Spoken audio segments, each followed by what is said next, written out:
Actualmente se producen unos 70 millones de barriles diarios, bueno, ligeramente menos porque ya ha empezado la fase de declive. En el año 2005 se llegó al máximo de producción y ahora ya empezamos a bajar, ya no estamos en 70 como he dicho, sino un poquito más abajo, 69, acercándonos a 68.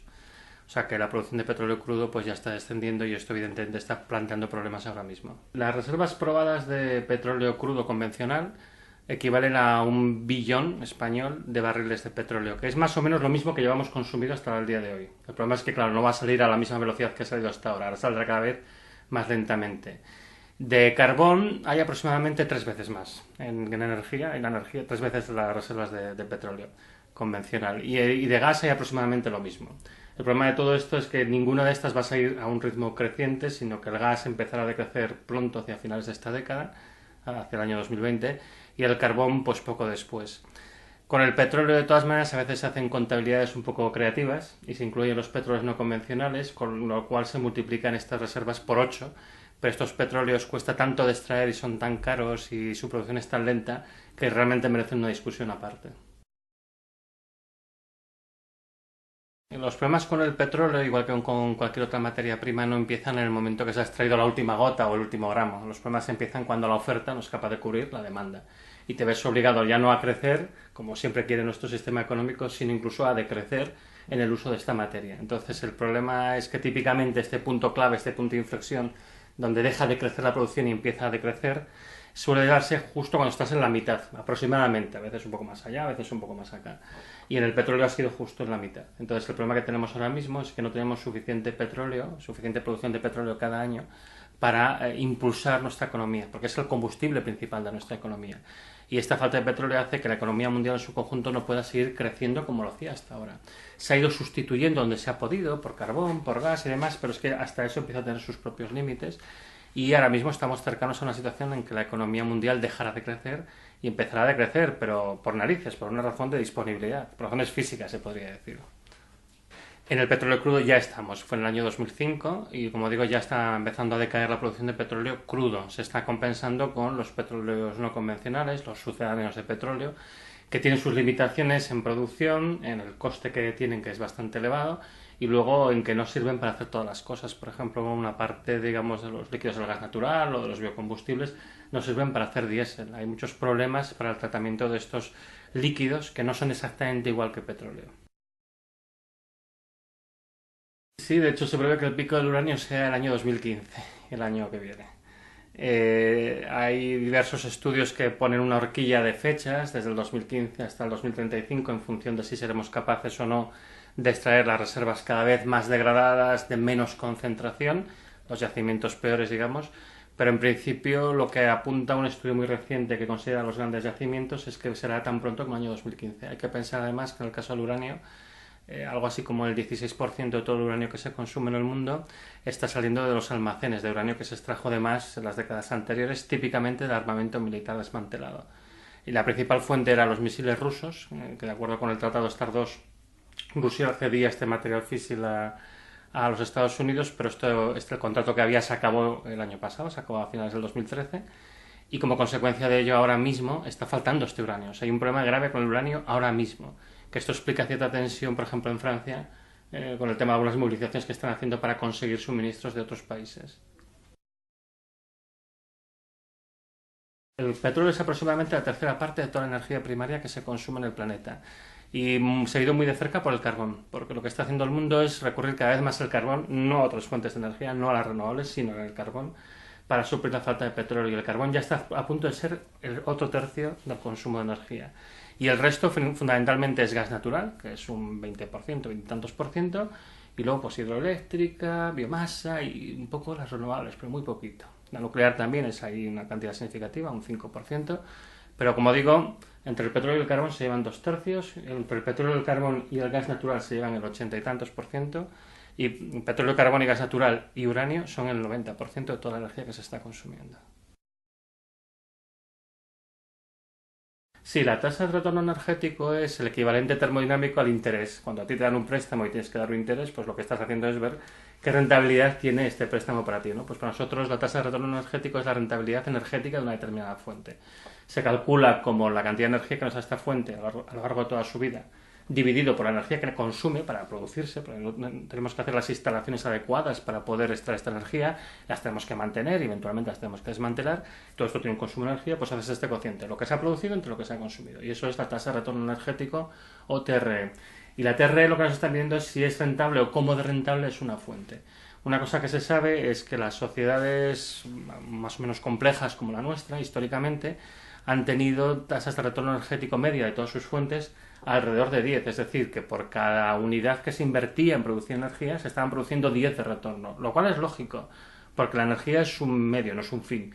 ¿Para qué queremos la energía? Pues lo queremos, por ejemplo, pues para dar de comer a nuestros hijos, ¿no? Para mantener a nuestros hijos, vestirlos, para tener un techo, para tener unas infraestructuras, para construir una iglesia, por ejemplo, o para construir un hospital o una escuela. Todo esto consume energía y tienes que haberla recolectado previamente. Entonces tu cosecha de energía tiene que ser bastante abundante como para que tú puedas mantener una sociedad compleja, estructurada, con muchas interrelaciones. A medida que se va reduciendo la TRE de todas las fuentes de energía, esta tasa de retorno energético, lo que te sucede es que vas perdiendo servicios, ¿no? Pues un día pues pierdes a lo mejor la prestación a los parados, otro día vas disminuyendo la asistencia sanitaria universal. Estas cosas que están pasando tienen mucho que ver con la pérdida de rendimiento de las fuentes que estamos explotando. Cada vez son peores, más penosas, con menor rendimiento, quedan menos excedentes para alimentar una sociedad compleja y la sociedad se va simplificando hasta un extremo desagradable. Se dice que el mínimo para mantener una sociedad mínimamente civilizada es alrededor de 5. Esto, bueno, me temo que lo podremos comprobar en un futuro nada lejano. Bueno, yo el tema de los petróleos no convencionales, que realmente habría que decir en propiedad hidrocarburos o líquidos del petróleo no convencionales, bueno, pues tiene muchísimas limitaciones, ¿no? Sería muy largo de explicar, pero siendo un poco breve y sintético, los biocombustibles, los que tanto se hablan, pues tienen rendimientos muy bajos. Sus tasas de retorno energético están alrededor de uno, es decir, no ganas energía. Únicamente lo haces porque lo obliga la ley y porque está subvencionado, si no, no lo harías. Tiene unos rendimientos muy, muy bajos. En el caso de las arenas bituminosas del Canadá, que es la fuente más importante de hidrocarburos no convencionales, además de los biocombustibles, sus tasas de rendimiento energético son muy bajas también, porque estamos hablando de una brea, una especie de alquitrán que está mezclado con arena y lo que haces es separarlo, primero calentándolo y luego, como en el fondo es un hidrocarburo muy espeso, tienes que hidrogenarlo con gas natural, gastas mucho y simplemente teniendo en cuenta el gas natural que consumes ya se sabe que la TRE tiene que ser de 4 o más baja, o sea que es bastante bajita, ¿no? Y luego, bueno, pues tienes toda una serie de petróleos, por ejemplo, los petróleos de alta mar, que son muy costosos de extraer, que los pozos le quitan muy rápidamente, con lo cual haces una gran inversión para que te dure muy poco tiempo, con rendimientos también muy bajos. Los petróleos árticos, que bueno, es una cosa que se empieza ahora a explotar con un poco más de interés, pero que también tiene un coste francamente inasumible. Y por último, digamos, los principales, pues tenemos los petróleos que se explotan fracturando la roca madre en reservorios poco porosos, de la técnica conocida como hidrofracking o fracking a secas, ¿no? Que estos tienen rendimientos muy, muy, muy, muy bajos y que de hecho en realidad no deja de ser más que una burbuja financiera. En el caso del fracking, claro, hay una gran preocupación de los grupos ambientalistas por el impacto ambiental que tienen, porque esencialmente está trayendo una industria pesada, con los elementos de una industria pesada, una gran logística, un gran impacto sobre el territorio, muchas plataformas, porque se va a acceder a reservorios muy dispersos, con lo cual tienes un gran impacto industrial sobre un área relativamente grande, eventualmente pues con liberación al medio ambiente de sustancias fuertemente contaminantes, semejantes a las que se utilizan en otras industrias pesadas, pero que lo traen en entornos donde antes no había este tipo de contaminación. Y por último, bueno, hay bastante preocupación sobre todo por el tema de la impregnación de los acuíferos, ¿no? Porque en algunos casos pues sí que se ha dado problemas de impregnación de acuíferos, algunos se producen naturalmente y otros son inducidos realmente por la técnica de la fracturación hidráulica. Entonces, en ese sentido hay bastante miedo a esto y en algunos entornos muy concretos hay otros problemas, por ejemplo, pues posibilidades de generar pequeños sismos, que con el tiempo pueden ser algo más que pequeños, esto nadie lo sabe con certeza, ¿no? En sitios muy inestables cualquier desestabilización del subsuelo puede acabar provocando un gran terremoto, ¿no? Y esto también crea preocupación, ¿no? Yo, al margen de las cuestiones ambientales, que yo creo que son bastante legítimas, ¿no? Que la gente se plantee si quiere realmente explotar estos hidrocarburos extremos con poco rendimiento, a mí, yo normalmente lo que más señalo, lo que más me interesa es si realmente son adecuados o suficientes como para mantener una sociedad industrial como la que tenemos, y la respuesta es que no, porque su rendimiento es bajísimo. Bueno, ha habido diversos estudios que la han analizado. Hay un estudio bastante curioso, que esto, bueno, evidentemente financiado por la industria, que analizaba un registro de 24 horas solamente, porque estos pozos se caen muy deprisa, y con esto sacan que tiene un rendimiento increíblemente alto, ¿no? Mayor que el del carbón, que es el que tiene el rendimiento más alto, por encima de 70 y demás. Esto resulta bastante absurdo si uno ve las tasas de declinación que tienen, que son muy, muy elevadas. El típico pozo de gas de fracking, shale gas o de petróleo de fracking, el light oil, el petróleo ligero de roca compacta, normalmente han producido más del 80% del petróleo o el gas que producirán en su vida útil en los 2 primeros años, se caen realmente muy, muy, muy deprisa. Entonces, si uno tiene en cuenta estas tasas de declinación tan rápidas, el hecho de que uno tiene que estar continuamente fracturando la roca, que en algunos entornos las cosas son más fáciles y en otros son más difíciles, la roca no se fractura bien y hay otra serie de problemas y demás, uno lo que se encuentra es que como mínimo económicamente no son rentables. Hay un artículo de Dave Hughes, que es un geólogo canadiense, que analizó las 63.000 plataformas de fracking que había hasta el año 2012 y su conclusión es que por lo que respecta al gas de fracking las empresas habían perdido 13.000 millones de dólares solo el año 2012 y se dice que las pérdidas en el año 2010 y el año 2011 fueron mucho mayores aún, de 10.000 millones al trimestre. Estamos hablando, por tanto, de un negocio muy, muy, muy ruinoso. Yo he hecho mi propia estimación de la TR que podría tener. No hay, es muy complicado de hacerlo. Entonces yo sigo una técnica indirecta, mirando los costes económicos y demás, y a mí me sale que el gas de fracking seguramente está alrededor de 3 y 4 de tasa de retorno energético. El petróleo que se extrae con fracking, que aquí en España no hay nada, o sea, hay muy pocos reservorios de petróleo que se puedan extraer con la técnica de fracking, tendría tasas de retorno energético, con la misma técnica que yo lo estimo, bastante más elevadas, marginalmente viables desde el punto de vista económico, alrededor de 10, 12, bueno, esto no es mucho, pero da para ir tirando, digamos, ¿no? Pero como digo, hay muchísimos menos reservorios, en España no hay ni uno que se sepa en este momento, y es difícil que lo haya, y el problema que hay es que, bueno, estos rendimientos se daban en los sitios más privilegiados, que son los que se han explotado masivamente y son los que han hecho el repunte que se observa actualmente en la producción de petróleo de los Estados Unidos, pero que da la impresión de que no va a durar mucho más, que va a durar un año o dos más, y después va a empezar a decaer muy, muy, muy rápidamente porque los sitios mejores ya se han explotado y van quedando los peores. Y no solo eso, sino que más un síntoma de que la cosa está yendo bastante mal es un artículo que apareció pues a principios del año 2014 de Bloomberg, que analizaba la situación económica de 65 empresas que se dedicaban específicamente a extraer petróleo de este estilo, de petróleo ligero de roca compacta con la técnica de fracking, y encontraba que estas 65 empresas estaban todas en quiebra técnica, ¿no? Porque sus activos eran inferiores a los costes de la deuda que tenían acumulada. Esencialmente con el fracking lo que ha pasado es que las empresas de intermediación financiera y las empresas que dan servicios a la industria petrolera han hecho aquí su agosto, pero las empresas que se han dedicado a esto pues están sufriendo graves problemas. Justamente hace unos días supe que una empresa importante que se dedica al fracking, Chesapeake, que es la más importante en Estados Unidos que se dedica a este negocio, acaba de separar toda su división que se dedica al tema del fracking como un primer paso hacia su venta, ¿no? Porque ellos no ven claro que este negocio se pueda mantener durante mucho más tiempo. Con lo cual, bueno, como digo, es un negocio poco interesante para el que lo extrae, más interesante para los intermediarios financieros y para las empresas que dan servicios. Esencialmente hacía falta encontrar algo para continuar manteniendo a la gente ocupada en el sector del petróleo, porque ya las oportunidades han ido desapareciendo, ya no quedan realmente grandes reservorios en ninguna parte del mundo, la técnica está muy explotada, ya no da mucho más de sí, y se ha ido a mirar realmente cosas que hace 30 años ni las mirábamos, las despreciábamos por miserables. Igual que pasa con las explotaciones que se están ahora mirando la Bahía de Rosas aquí en España o en Canarias, son yacimientos muy pequeños, en este caso convencionales, pero que hace 20 o 30 años los ignoraríamos porque sería muy difícil sacarles un rendimiento. Si se miran es porque el petróleo está muy caro y hay alguna esperanza de que dé algo de dinero, que a lo mejor no da dinero en realidad. Y en realidad lo que está pasando es que lo que no da es energía neta, no produce un rendimiento suficiente como para mantener nuestra compleja sociedad industrial.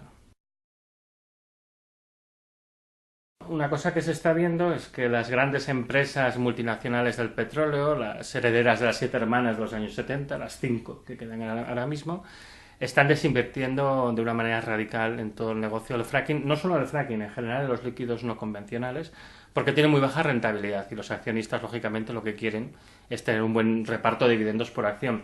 Se está perdiendo mucho dinero con esto y se están abandonando proyectos que, en particular, los más importantes son los de fracking. No solo fracking, también petróleo de alta mar y demás.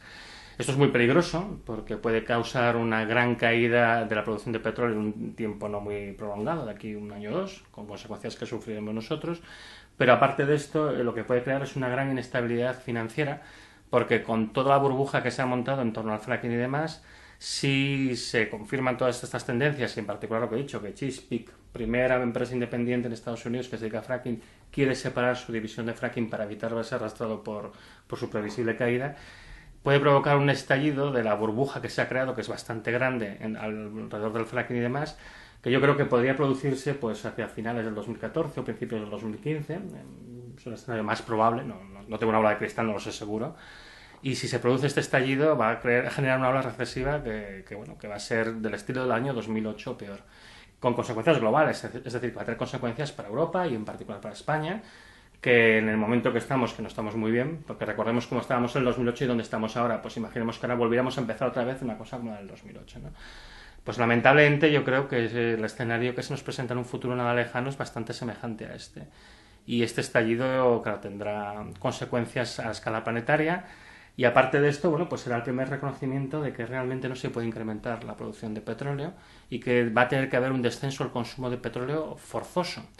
Se va a intentar decir que se va a poder compensar con otras fuentes de hidrocarburos o, no sé, combustibles fósiles o renovables, lo que sea, pero lo cierto es que no se ve nada fácil esta sustitución. Con lo cual, de alguna manera, se tiene que empezar a convencer a la gente de que consuma menos o bien, por vía de los precios, excluir determinados consumidores del mercado. Países enteros y, dentro de países como el nuestro, hay segmentos enteros de la sociedad que no podrán tener acceso a este tipo de hidrocarburos, a la energía y, en general, al final, a los medios de subsistencia, porque la energía es un facilitador. La energía es la capacidad de hacer trabajo útil. Producimos bienes económicos porque disponemos de energía para hacerlos. Al faltar energía, perdemos nuestra capacidad productiva. Al perder capacidad productiva, perdemos renta. Al perder renta, no hay trabajo para todo el mundo. No hay dinero para todo el mundo. No hay medios de subsistencia para todo el mundo. Como digo, la energía es un fin. La consecuencia es esta. La consecuencia es un deterioro de nuestra renta, un decrecimiento material forzado por la falta de capacidad de transformar el medio ambiente que nos da la energía. Al faltar esta, pues cada vez quedamos más limitados a nuestras propias manos y no podemos mantener una estructura como la que tenemos ahora mismo, muy compleja, con una gran diversificación de roles, porque no hay trabajo para todo el mundo, no va a haber trabajo para todo el mundo. Entonces aquí tenemos un problema muy serio y yo creo que el posible desencadenante de esta segunda vuelta de tuerca fuerte de la crisis actual va a ser probablemente el estallido de la burbuja asociada al fracking, sobre todo.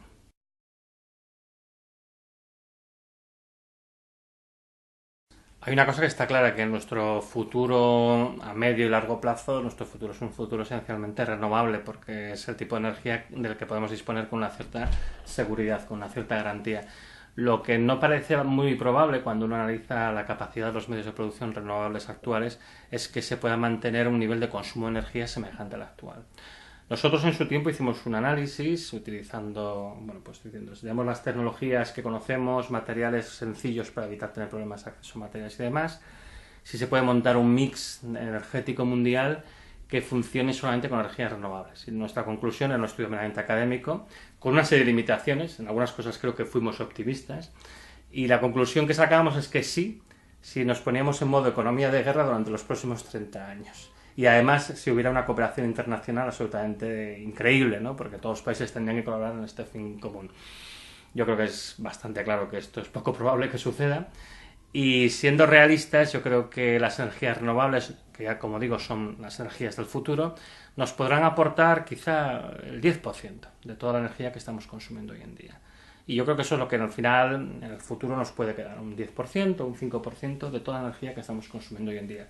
Lo cual puede ser más que suficiente, porque la inmensa mayoría de la energía que consumimos simplemente se despilfarra, se derrocha sin hacer nada realmente útil.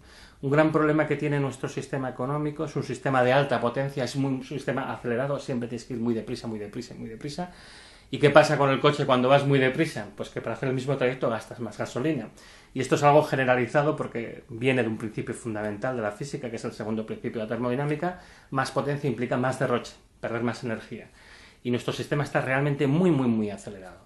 Si nosotros hiciéramos las cosas de una manera más sensata, más calmada, a un ritmo más adecuado, podríamos seguramente tener un estándar de vida semejante al actual, además para todos los seres vivos de este planeta, no solo para nosotros, los occidentales, y con un consumo que podría ser sensiblemente inferior, un 10% quizá del actual. O sea que es técnicamente posible mantenerse con un consumo energético tan inferior al actual?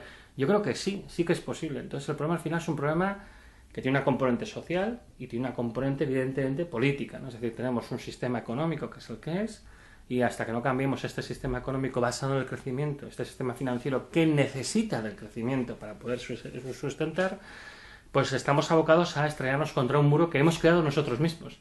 Porque no es un muro físico, no es una limitación física de la naturaleza. La naturaleza efectivamente nos dice, esto es lo que os doy, y es esto. Pero es que esto es más que suficiente. El problema es que nosotros lo que queremos es crecer y crecer y crecer sin cesar. En el momento que comprendamos que eso es físicamente imposible, porque la cuestión es esa, es que es físicamente imposible, empezará a irnos un poco mejor. Entonces, al final, yo muchas veces digo que el problema que tenemos actualmente con la energía y con el resto de recursos naturales en general es que, dadas las limitaciones que impone el planeta, vamos a decrecer sí o sí. Esto no es... Nadie nos está preguntando nuestra opinión, es un hecho físico, ¿vale? Entonces tenemos dos opciones. Podemos hacerlo voluntariamente o podemos hacerlo a la fuerza, que probablemente será de una manera caótica y dolorosa. Pero que vamos a decrecer no está en discusión. Esto es una cosa que va a suceder, que ya está sucediendo, ¿no? España, pues como sabemos, está inmersa en una grave crisis económica y no por casualidad el consumo de petróleo de España ha disminuido un 25% en los últimos años y el consumo de energía más de un 11%. Y es que está asociado a esta pérdida de capacidad de poder consumir, de poder crecer, de poder mantenerse. Seguimos pensando que va a empezar una recuperación de manera mágica, ¿no? Los economistas nos dicen, empieza la recuperación, y digo, pero no te das cuenta que la recuperación tiene unas bases físicas, necesitas energía para producir bienes y servicios, que es lo que mide el PIB, necesitas materiales para producir estas mercancías. Y otra cosa que muy poco se habla es, tendrías que ser capaz de gestionar todas las externalidades que generas, todos los efectos que dañan al medio ambiente que al final te acaban dañando a ti mismo, ¿no? Estas cosas no se tienen en cuenta, ¿no? El mundo de la economía se mueve en una esfera mágica, digamos la economía convencional, no la economía ecológica o otro tipo de aproximaciones al problema que son mucho más sensatas, pero digamos en lo que vemos en los medios de comunicación se está explicando que de manera mágica se genera crecimiento sin partir de nada y sin tener un impacto. Esto no es así. Hay un consumo inicial y hay un impacto final. Ambas cosas tienen que ser tenidas en cuenta. No se están teniendo en cuenta y ahora, digamos, los impactos no nos han importado de momento, aunque los estamos empezando a sufrir, pero ahora lo que pasa es que nos está fallando el combustible. No tenemos combustible para ir adelante. Entonces, al final, vamos a decrecer. Aún estamos a tiempo de evitar estrellarnos contra esta pared que, como digo, hemos creado nosotros mismos.